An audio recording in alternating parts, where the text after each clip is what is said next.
Hello.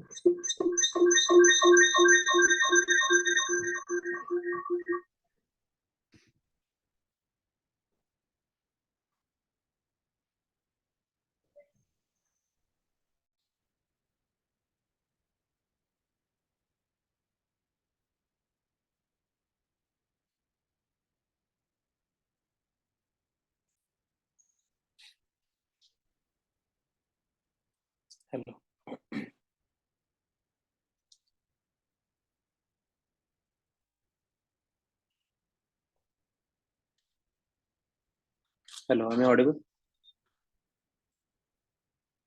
Yes, sir.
So, share my screen.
Yeah, hi.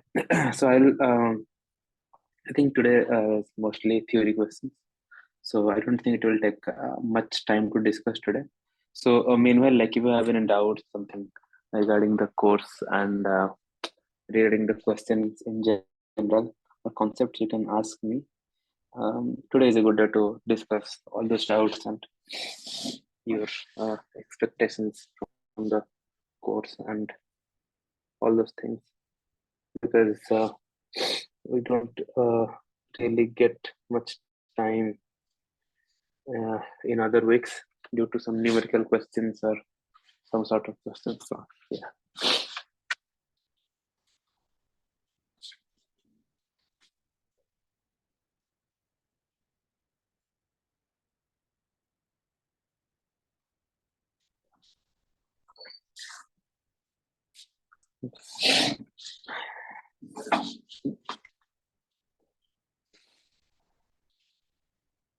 So we'll start by solving the assignment that is that was the previous year assignments, and hopefully we will be able to cover some depth. Yeah.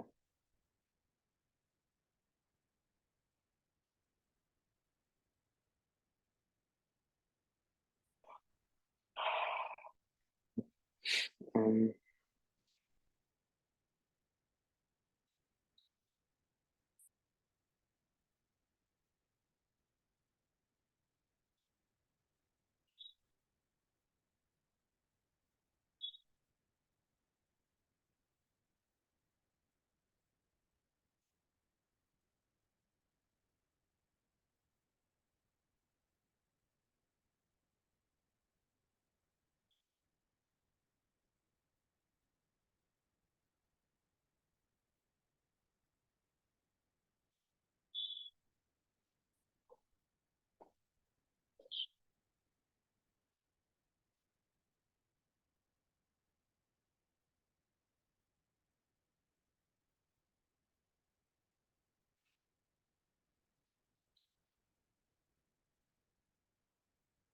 okay.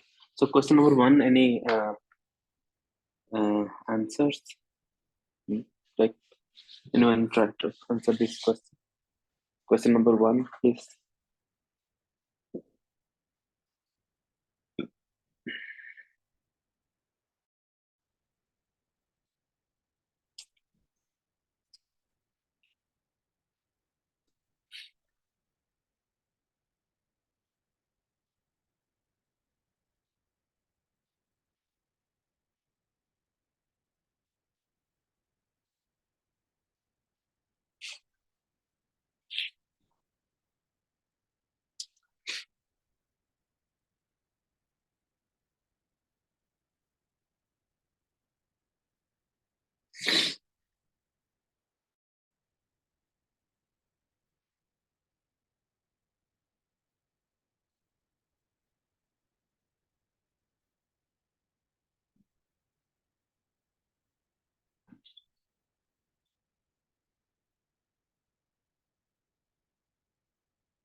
Okay. I think no one is. Yeah. So I'll start describing this. Okay. So the thing is that the question is that uh, which of the following statement regarding the evaluation of machine learning models is are true? So is asking about the evaluation of machine learning models, not the training. Okay. So when you are evaluating a machine learning model, say that a model with lower training loss will perform better on test data. So the way this machine learning models are trained is that, so suppose that there is some distribution of the data. Okay. What we do is that we sample some of the data points from this distribution and create the data set. Okay. And from this data set, we create train and test. Okay. So speaking.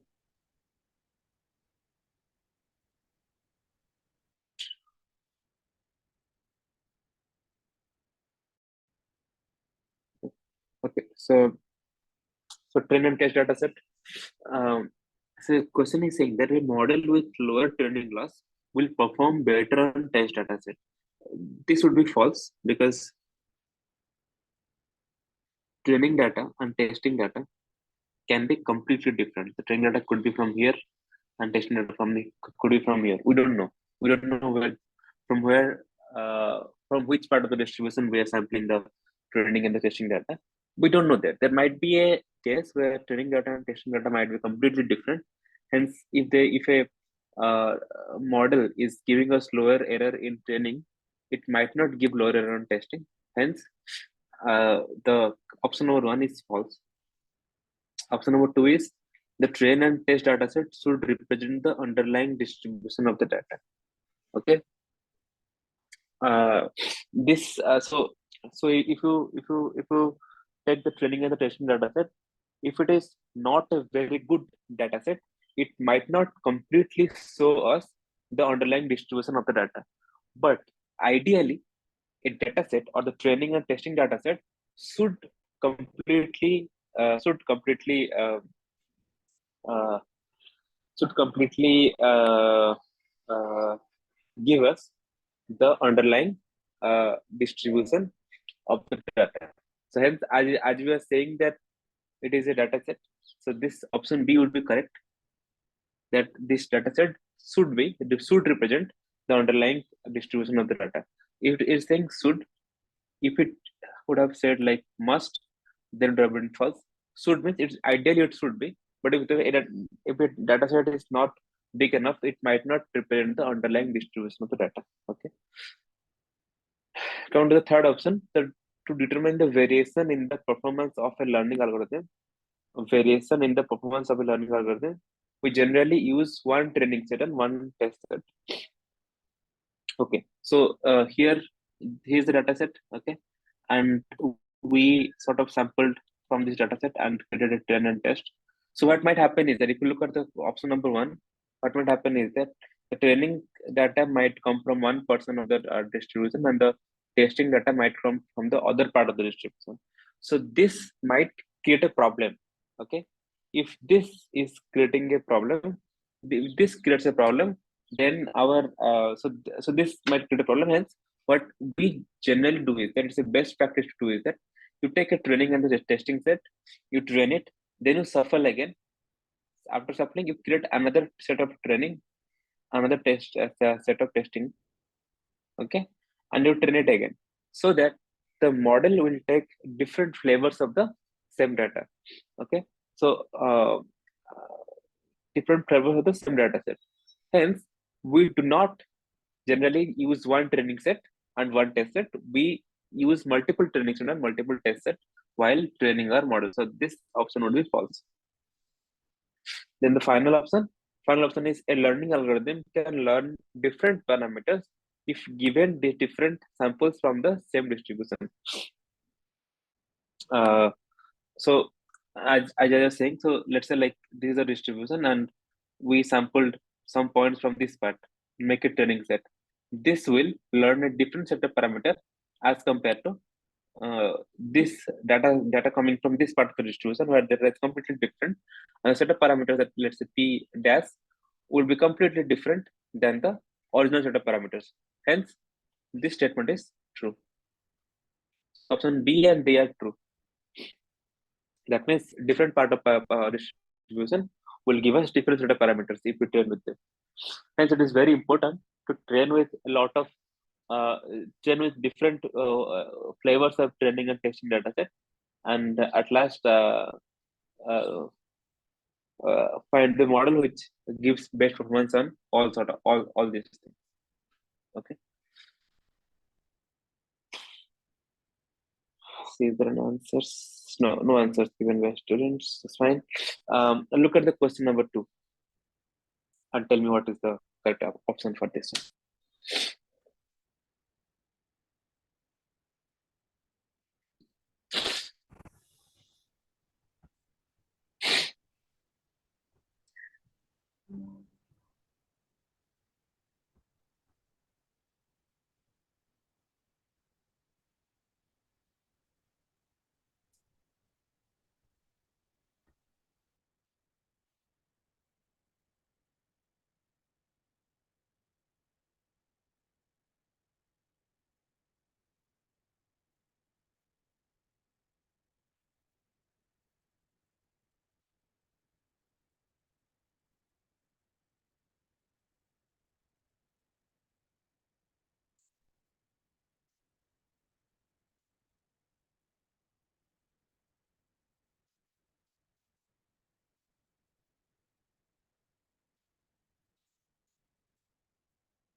Any answers?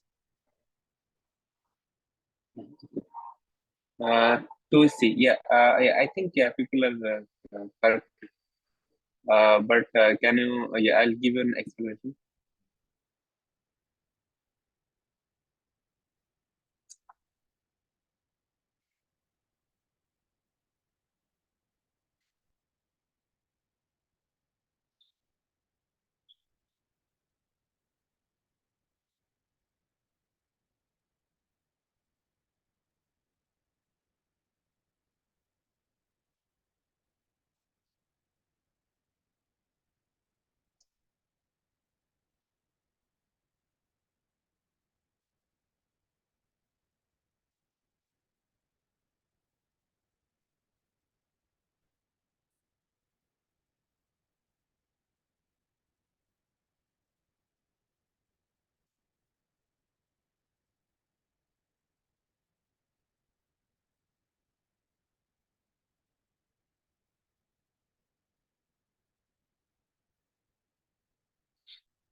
Okay, so you're saying that there's two classes. Um, uh,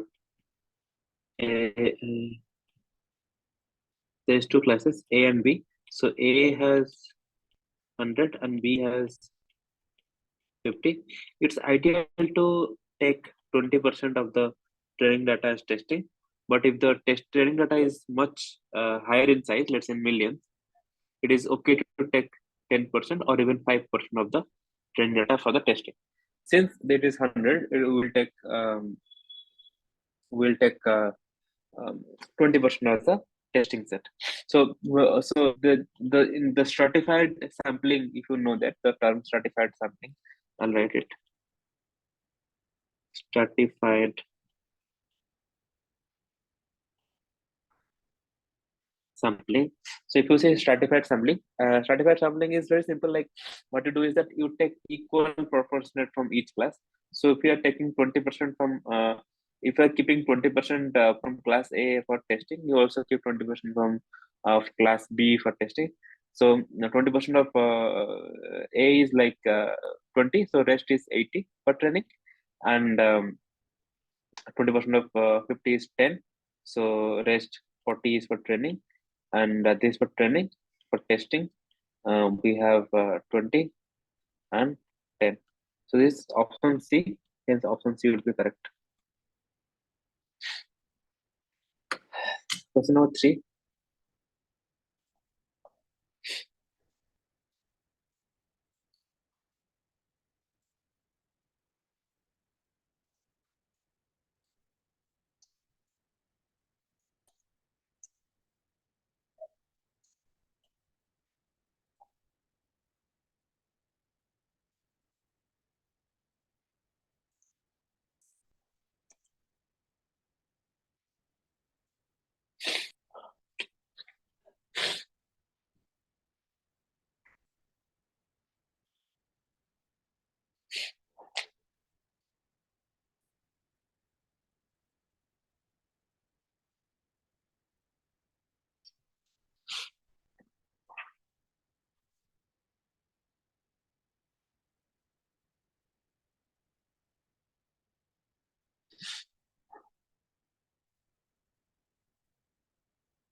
Okay, I'll try to improve the audio.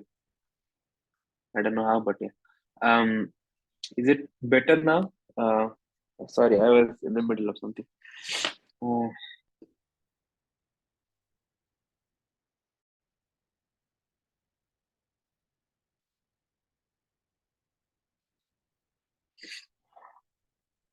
zoom.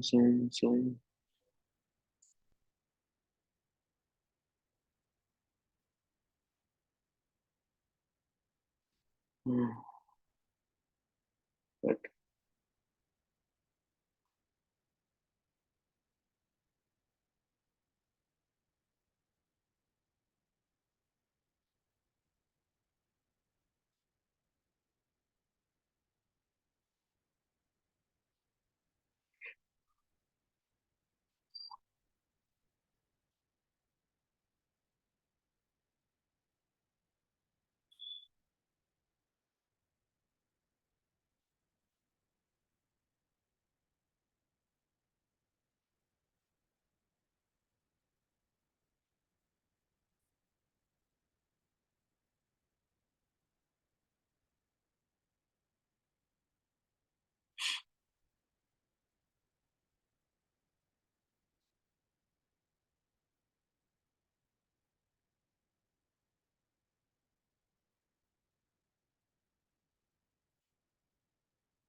Um,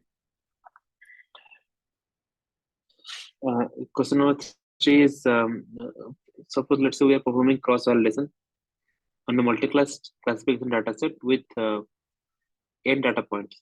Multi-class classification dataset with n data points. Which of the following statements is are correct?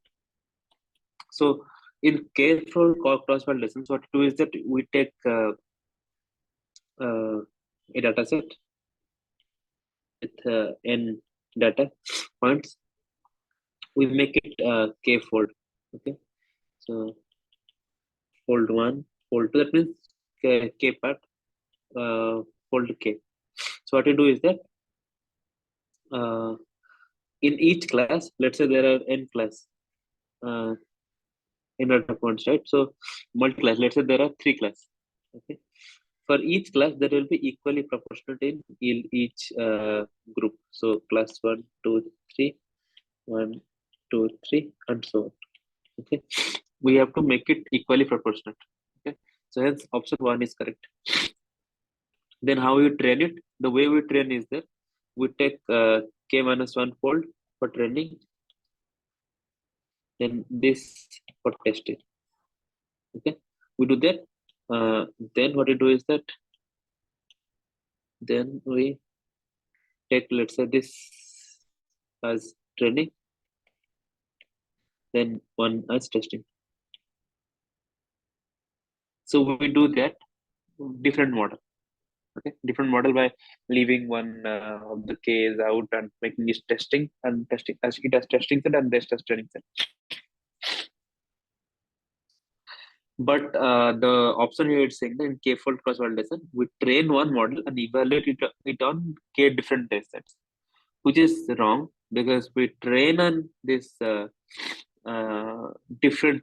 So if there are like if there is k-fold, we can have k minus 1 times 1 training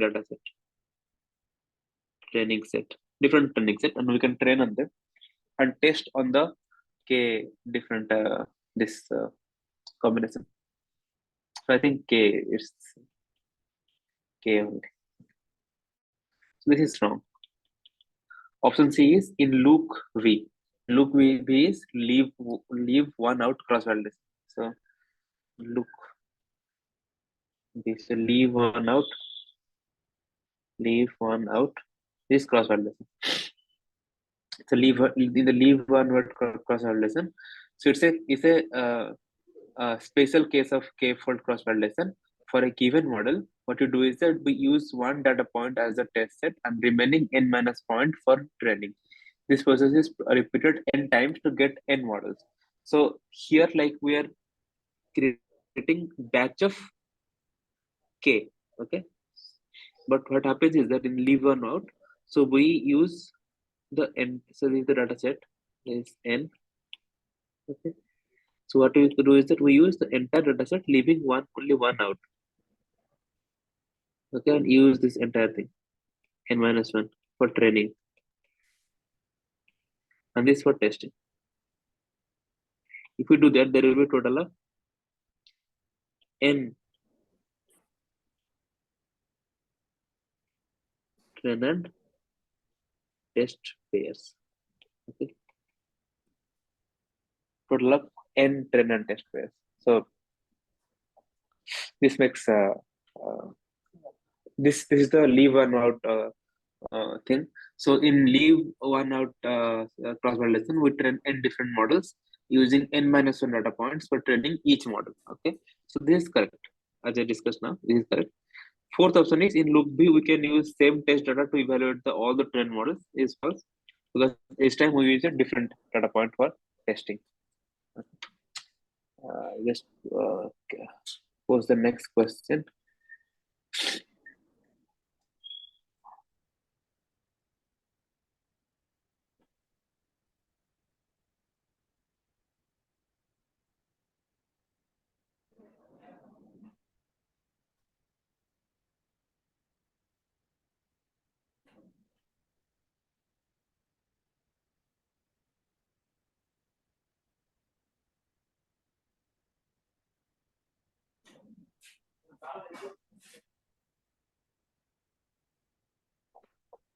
Okay.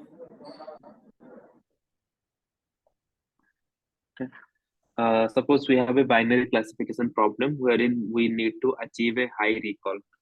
Okay, on training four classifiers and evaluating them, we obtain the following confusion matrices. Each matrix has each matrix has a format given below. Which of these classifiers should we prefer? So remember, this is the confusion matrix 1, 2, 3, 4, and you can just put the values here, respective values. Like if I just do it for the first matrix, it would be like 4, 6, 3, 87. Okay, so we have to pick the the classifier that gives us the highest recall. So find the highest recall among these four confusion matrix, and you give the um, answer. Okay.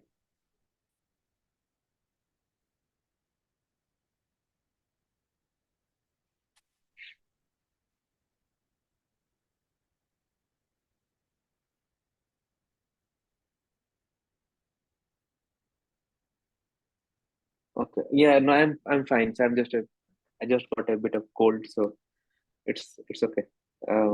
Thank you for asking. Yeah, I'm not very like uh, active today, but yeah, I can solve the questions at least. So I can close the session today at 7. So it's fine. So just calculate the recall for this. It's an easy question. This week's questions are very easy, so it's not very hard to you solve them.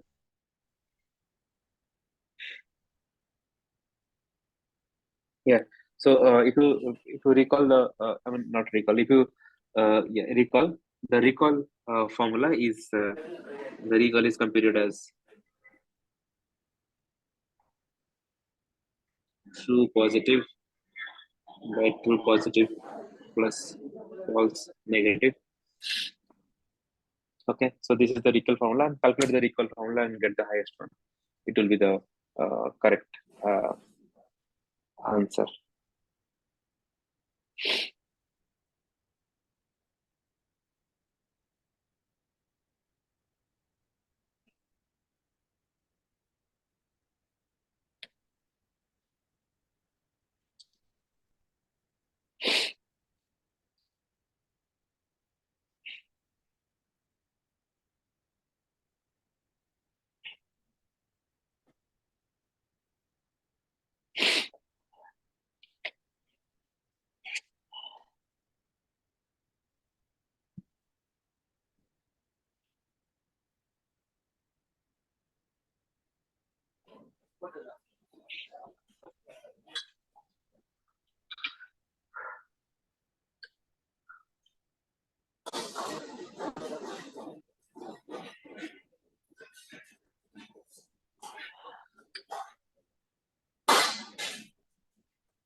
That's it.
I'll solve this. So this is your if it is positive, if a class is positive and predicted positive, this is called true positive. If a class is positive but predicted negative, that is it is called true negative. Sorry, it's called false negative. And if it is negative but predicted positive, it's called false positive. And if it is negative and predicted negative, it is called true negative. So if you put the value for this, the recall for this would be true positive is 4, here 4, okay, by true positive is 4 plus false negative 6, it is 4 by 10, 0.4. For this, it is 8 by 8 plus 2, that is 8 by 10 equals to 0.8. It is 5 by 5 plus 5 is equal to 0.5. And it is 2 by 8 plus 2 is equal to 0.2. So if you look at these four values, 0.8 has the highest value, hence option B has the highest recall. Look at this while I just post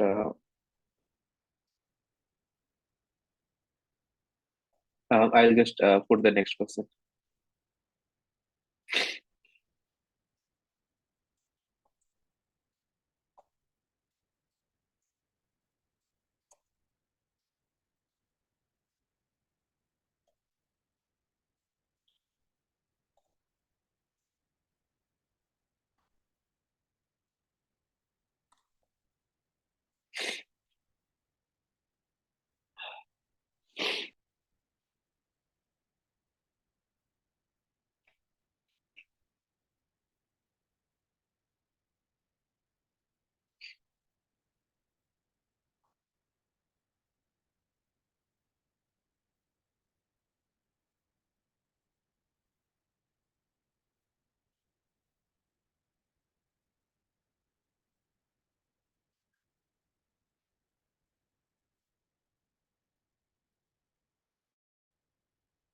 Question number 5 is similar, but just a bit different. Here, like instead of recall, it is asking to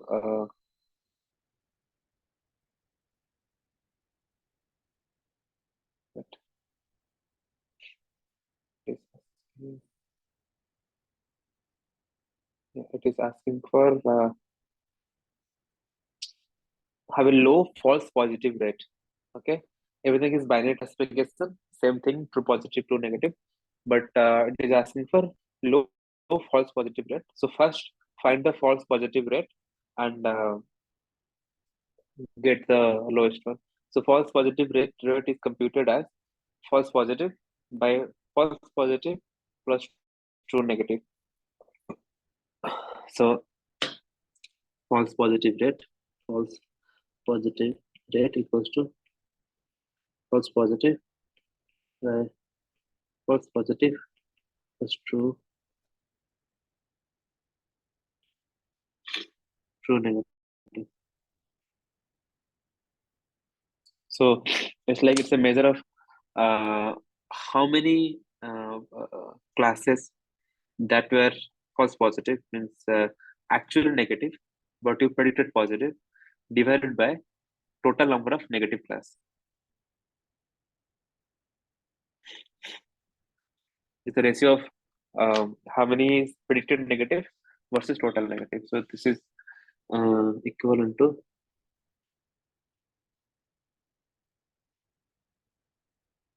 predicted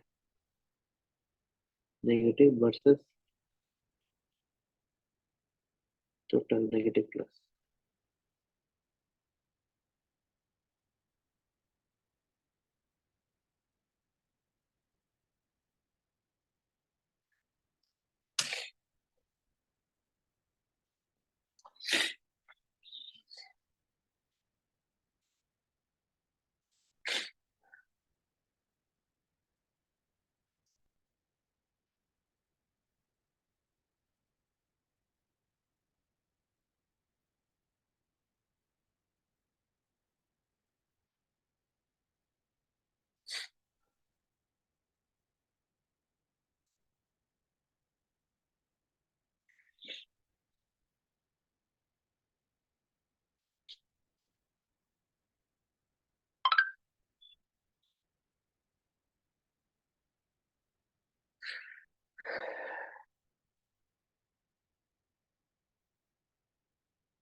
see. Uh, yeah. So question number 5. I'll just let me just calculate it. False positive is the false positive. Actual net negative or predicted positive. This one and true negative is this one. So if you calculate this 6 by 84 plus 6, that is 90. This is 13 by 90. This will be 2 by 90. This will be 4 by 90. If the denominator is same, numerator decide which is bigger or smaller. Since this is a smaller numerator, option C would be the correct answer. Okay. Looks like we'll end sooner than expected.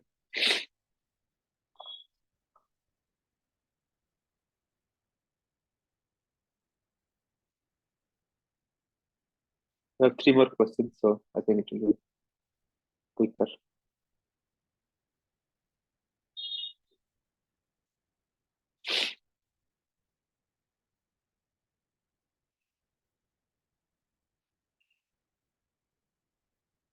Question number 6.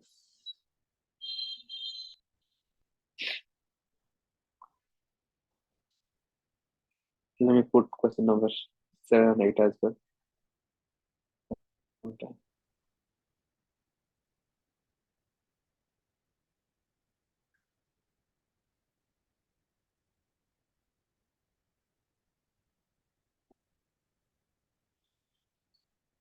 My gosh.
Me.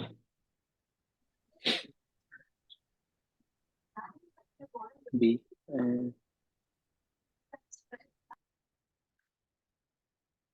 Question number 6. Right here. We have a logistic regression model that computes the probability px given an input x belongs to the positive class. For a threshold theta belongs to 0 to 1, the class level fx belongs to negative and positive as given below. Negative if it is less than theta, positive if it is greater than equals to theta. For theta equal to 0.5, we have true positive rate of, so just stick to question number 6, Bharati. So we'll go to question number 7 next. We have true positive rate of 0.8 and false positive rate of 0.3. Which of the following statements are true?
So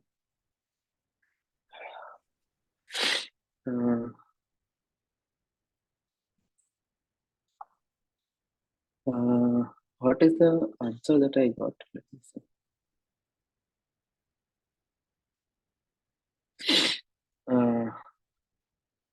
Question number 6. What was the answer I got? C. No, question number 6. C is wrong answer. Okay, so we'll discuss this. So, so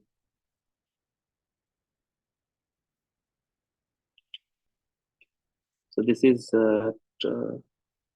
my true positive, true negative, false positive, false negative, right?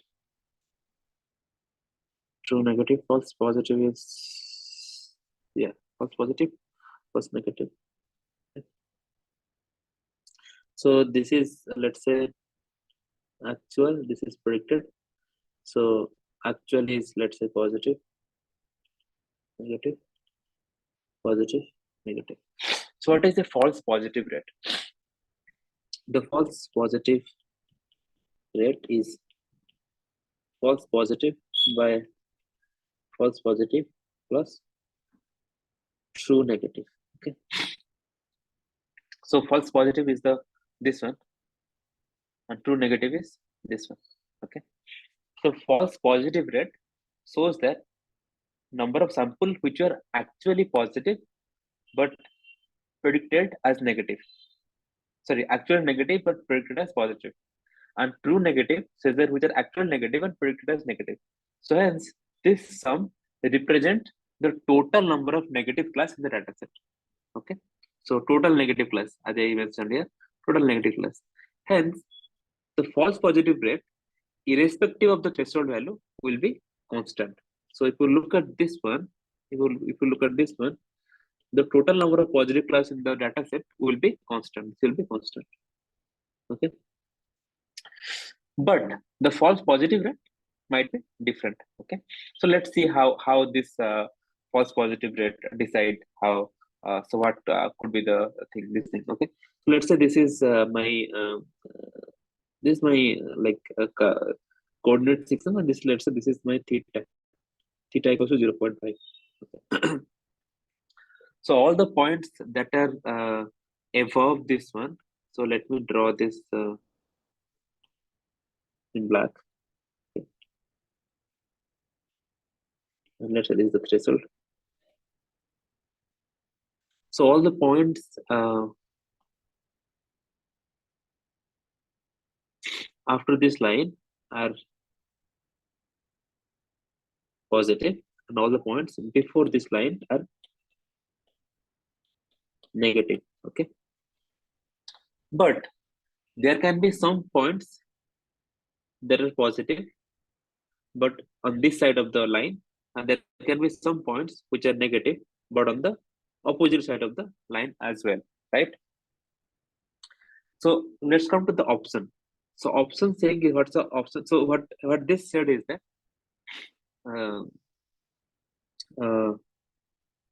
for theta equal to 0.5, we have true positive rate of 0.8 and false positive rate of 0.3. So if theta is 0.5, the true positive rate, that means the number of points that are actually positive and predicted as positive is 0.8. That means 80% of the line, 80% of the point that lies in this region is actually positive. Sorry, no, 80% of the total positive class. So this is the total positive class here till here. 80% of them lie after this line. Okay. And 30 and a false positive rate of 0.3. False positive rate is something like which is negative but classified as positive. Okay. So out of this entire red points, 30% of the point lies after this threshold line. Okay.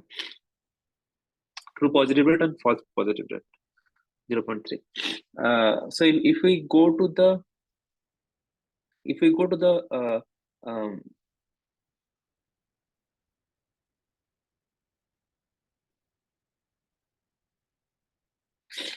to the option number 1, if theta is 0.4, so let's say theta is moved to 0.4. So let's just move theta to 0.4 here. So what will happen is that some more points like this will also come to the positive side of the classification boundary, right? So all these points are actually negative but classified as positive. Okay, so it will increase the false positive, this one, this value, actually negative but classified as positive, obvious, um, increase the false positive rate. Okay, so sorry, increase the false positive. Since this both are addition of this both is constant, increase in the false positive will increase the false positive rate. Okay, will increase the false positive rate. So hence, if you look at option number A and B, for theta equal to 0.4, in both the cases it is 0.4, that is where decreasing the threshold, APR could be lower than 0.5. And second option is APR could be higher than 0.5. As you have seen here, by decreasing this threshold, the false positive rate might increase. So it was earlier it was 0.3, now it is 0.5 or 0.25. The correct answer would be 0.45 because it might increase. It might not increase. It might increase, but it can never be decreased. So since it is this option is saying it could be lower than 0.25, this option number A is wrong and option number B is correct. Similarly, next for option is for true positive rate. Okay, so try to so since given this, try to answer which of the following, which of the four is correct for true positive rate.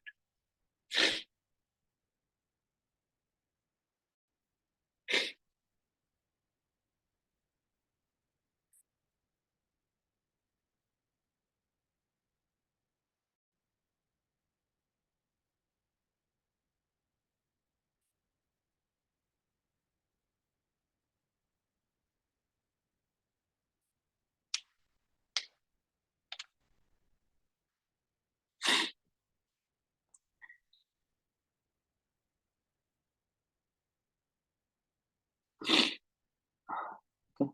So I'll write the formula for true positive rate as well.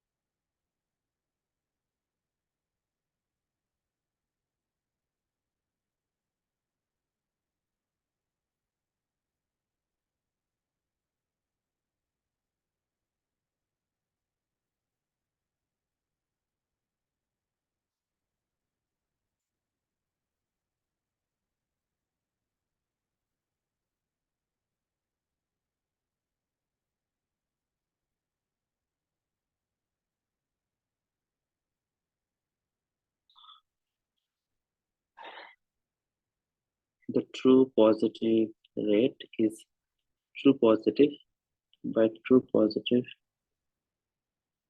plus positive.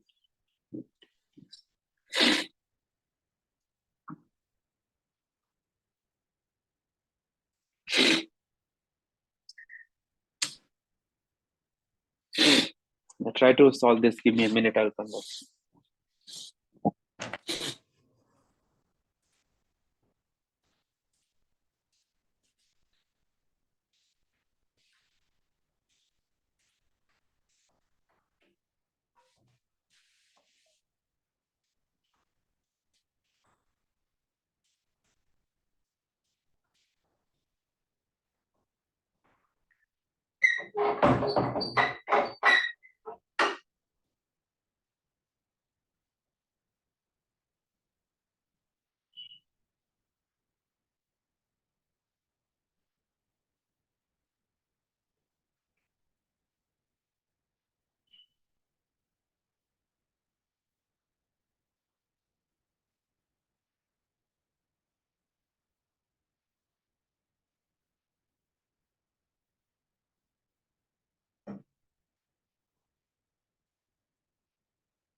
Okay, sorry.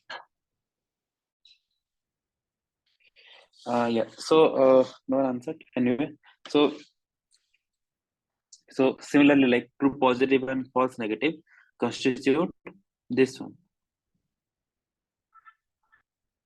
So this is the entire positive class. So it will be constant. The value of true negative decide which is the value of true positive that would increase or decrease. If the true positive, so let's say like okay, let's go to this. So true positive is the positive, but actually originally positive and predicted as positive. Okay. So if we increase it to 0.6, if we increase it to 0.6, theta equal to 0.6, what will happen is that there will be some points which were like positive and actually positive and predicted as positive. When theta equal to 0.5, it will be negative, which it will be predicted as negative when theta is 0.6. So hence true positive will decrease. Okay. If the true positive decrease, true positive rate will also decrease. Hence, option C and D both are incorrect. Because here, true positive rate was 0.8. It should come, it should come, it should be same as 0.8 or it should be less than 0.8. So it should not be like more than 0.8. Okay. Going to the next thing. For theta equals to 0.4. Okay, so it was 0.5. Let's say theta equal to 0.4. Okay, so for this line, there were already some true positives. So there were some true positive when theta was 0.5. When I make it 0.4, that will also include some other green points which were earlier it was misclassified. Okay, hence, so the number of true positive will increase. So true positive will increase. That implies that true positive rate will increase. Okay, if the true positive rate also increase, it should be more than greater than equals to 0.8.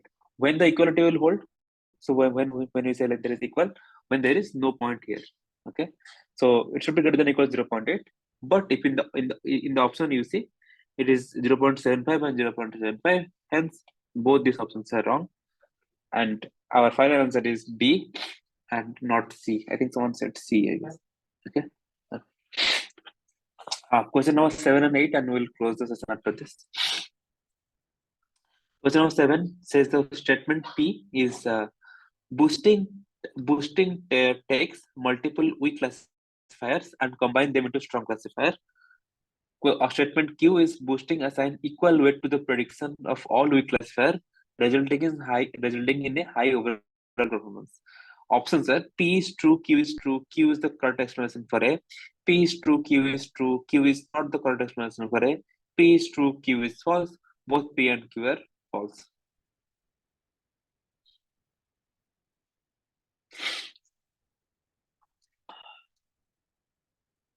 So if I talk about boosting,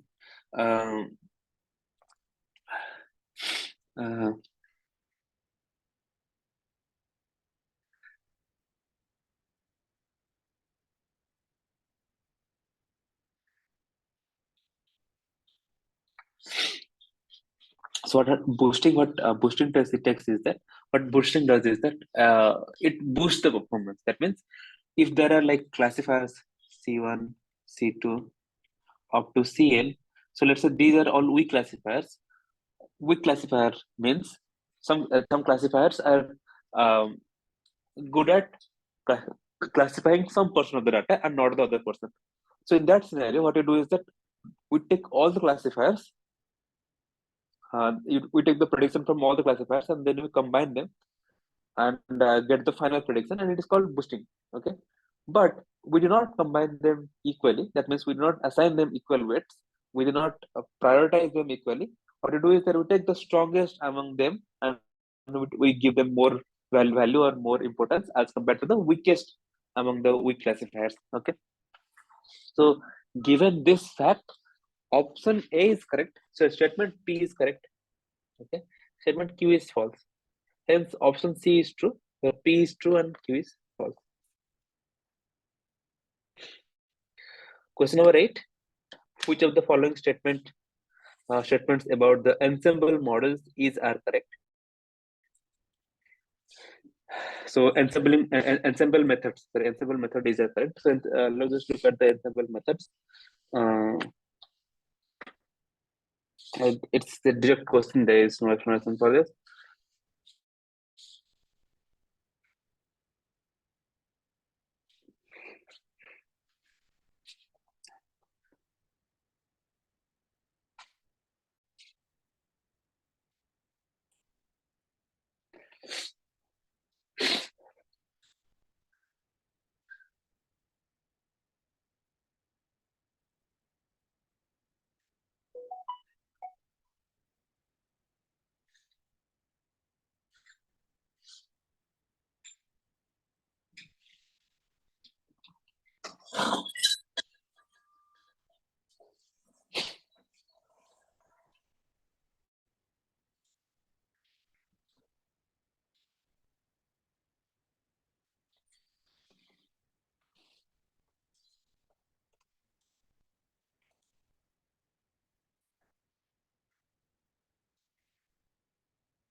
Okay, so the last question is of bagging, and there is boosting, and there is voting, and all these things.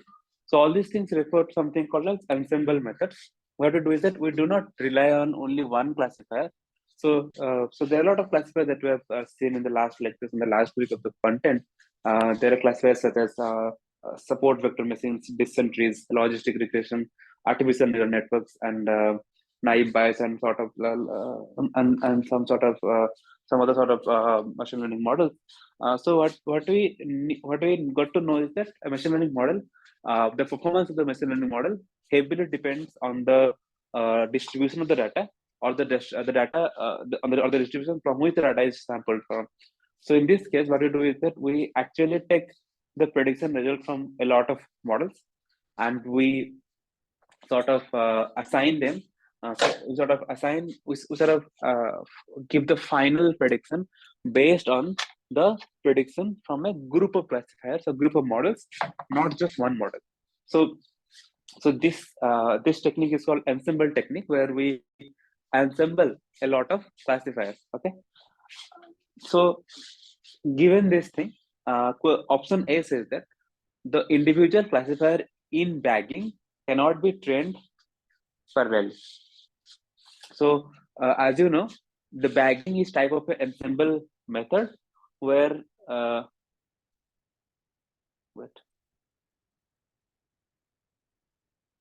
so bagging is it's also called bootstrapping or aggregating. It's a machine learning technique that combines the multiple models to improve the accuracy of the prediction. So how the bagging works? So first is for the first type of bagging is random sampling. A random sample of data is selected from the training set. So you just sample the training set, and what you do is then you train the model. Okay. Train multiple models with the data, and you take the prediction of all these models and you aggregate them. Like you do voting, or you do averaging of the prediction scores, and you get the final prediction score. So this is called bagging, and bagging can be done parallelly. Okay. So bagging can be trained parallelly, but so hence the statement saying that bagging cannot be trained parallelly is false.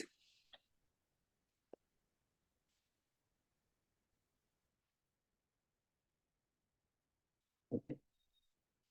Then the next option is individual classifier in boosting cannot be trained parallelly.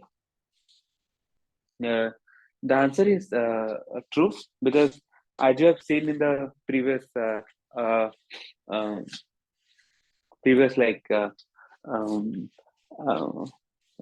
question, that we have to assign the weights and before giving the final predictions, and hence we cannot train them parallelly. So option B would be correct.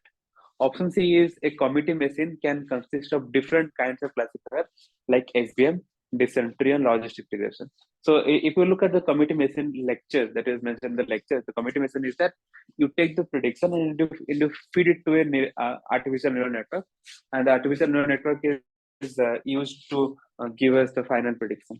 And it doesn't matter what sort of classifier that you use. So hence all the classifier is valid, and option C is correct.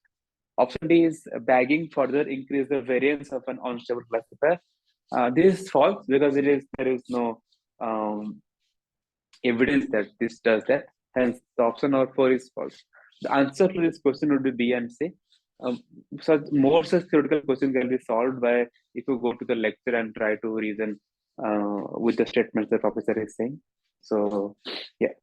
So option B and C are correct. Okay. I think someone answered it. So yeah. Okay. So this ends the today's discussion. I'm a bit sick today, so I'll close the discussion for today now. I'll see you all in the next week. If you have any doubt, you can ask me in the next week. Okay. Bye.